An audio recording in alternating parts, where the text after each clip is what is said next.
پاکستانیوں نے 2024 میں گوگل پر سب سے زیادہ کیا تلاش کیا؟ گوگل نے فہرست جاری کر دی۔ 2024 میں پاکستان میں تلاش کے رجحانات پر کرکٹ غالب رہی۔ ICC T20 ورلڈ کپ نے قوم کی توجہ حاصل کی۔ شعیب ملک اور ساجد خان جیسے کرکٹرز کے ساتھ ساتھ PSL 2024 کے شیڈیولز نمایاں تھے۔ پاکستان کے لیے تقریباً 3 دہائیوں میں پہلا گولڈ میڈل لینے والے Olympic gold medalist Arshad Nadeem بھی گوگل پر پاکستانی صارفین کی توجہ کا مرکز رہے۔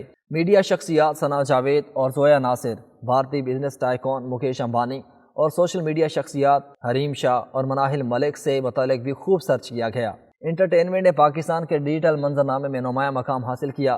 عشق مرشد اور کبھی میں کبھی تم جیسے شوز کی تلاش کی گئی۔ صارفین نے کھانوں کی ترکیبیں بھی تلاش کیں۔ ٹیکنالوجی کے محاذ پر پاکستانیوں نے مصنوعی ذہانت سے لیس ٹولز میں گہری دلچسپی ظاہر کی، جس میں گوگل جیمنی سمیت دیگر ماڈل سے متعلق سرچز کی گئیں۔ جدید موبائل فونز بھی توجہ کا مرکز رہے۔ 2024 کا سرچ ڈیٹا ظاہر کرتا ہے کہ آج کا پاکستان اپنی روایت میں گہری جڑیں رکھتا ہے اور ڈیجیٹل دور کو اپنانے کے لیے پوری طرح تیار ہے۔